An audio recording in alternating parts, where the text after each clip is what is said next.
O Supremo Tribunal Federal ele começa nessa semana a ouvir os depoimentos secretos e ilegais das testemunhas da ação do golpe. E eu vou listar para você agora 7 fatos. 7 fatos assustadores que aconteceram desde fevereiro desse ano, recentes, e que você precisa saber. Não importa se você gosta ou não de Bolsonaro, a questão aqui é outra. Com base nesses fatos, eu quero que você responda uma pergunta simples. O julgamento de Bolsonaro parece coisa de democracia ou de ditadura? Existe justiça para Bolsonaro?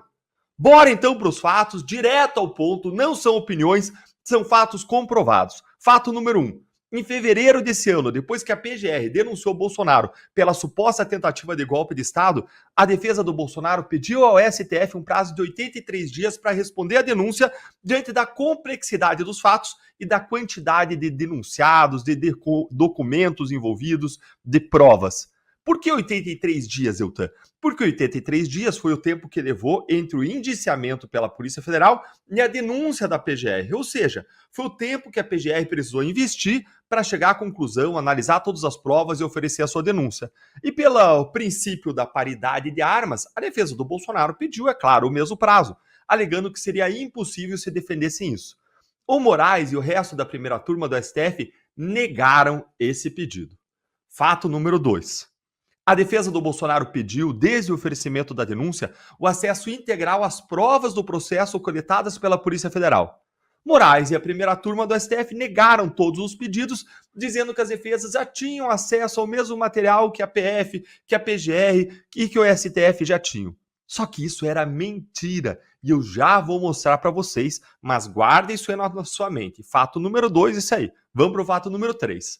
Em 1º de maio, o ministro Alexandre de Moraes finalmente atendeu ao pedido da defesa do Bolsonaro e mandou a PF dar acesso integral às provas do processo, o que prova, sim, que o Bolsonaro realmente ele não teve acesso total às provas.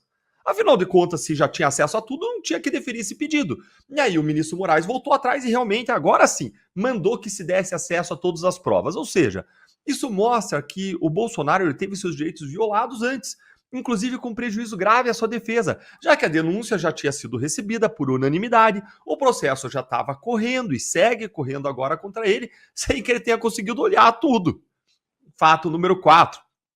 Enquanto as defesas dos réus imploravam, sem sucesso pelas provas, o UOL, gente, o portal esquerdista mesmo, o UOL, o mais esquerdista do Brasil, ele teve acesso há semanas aos 77 gigabytes de mensagens e dados do celular do Mauro Cid, com mais de 158 mil mensagens que o UOL está analisando e utilizando para publicar matérias com detalhes inéditos do caso.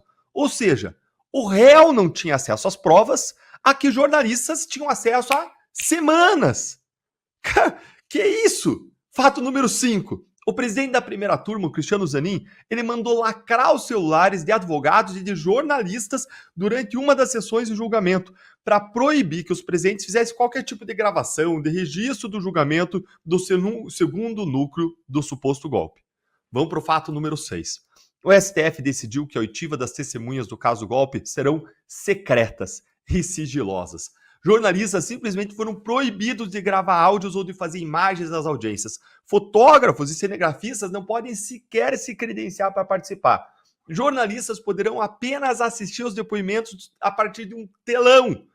Tudo isso contra o texto da Constituição, que prevê a publicidade dos atos, a liberdade de imprensa, a liberdade de informação, sem falar nos advogados, que têm no celular um instrumento de trabalho que não vão poder usar. Fato número 7. Na última semana, Moraes indeferiu um pedido da defesa do Bolsonaro para suspender os depoimentos das testemunhas desta semana, o que foi pedido em razão do acesso às novas provas. Os advogados do Bolsonaro argumentaram, e com razão, que eles precisam de algum tempo razoável para poder analisar as provas, porque o que eles encontrarem lá pode alterar radicalmente as perguntas que eles vão fazer para as testemunhas. Ao mesmo tempo que o Moraes negou o pedido do Bolsonaro, adivinha o que aconteceu? O Flávio Dino atendeu a um pedido da defesa do ex-ministro de Lula, o Juscelino Filho, que coincidentemente é do mesmo estado do Dino, e suspendeu a ação penal contra o Juscelino, porque documentos da denúncia estariam supostamente ilegíveis. Veja só, a justificativa dada por Dino para conceder a suspensão do processo do Juscelino Foi exatamente o contrário do que o Dino Moraes e outros ministros da primeira turma decidiram no caso Bolsonaro. E agora eu te faço novamente aquela pergunta: esses fatos são característicos de um julgamento de uma democracia ou de uma ditadura? Existe justiça para o Bolsonaro? Responde aí nos comentários.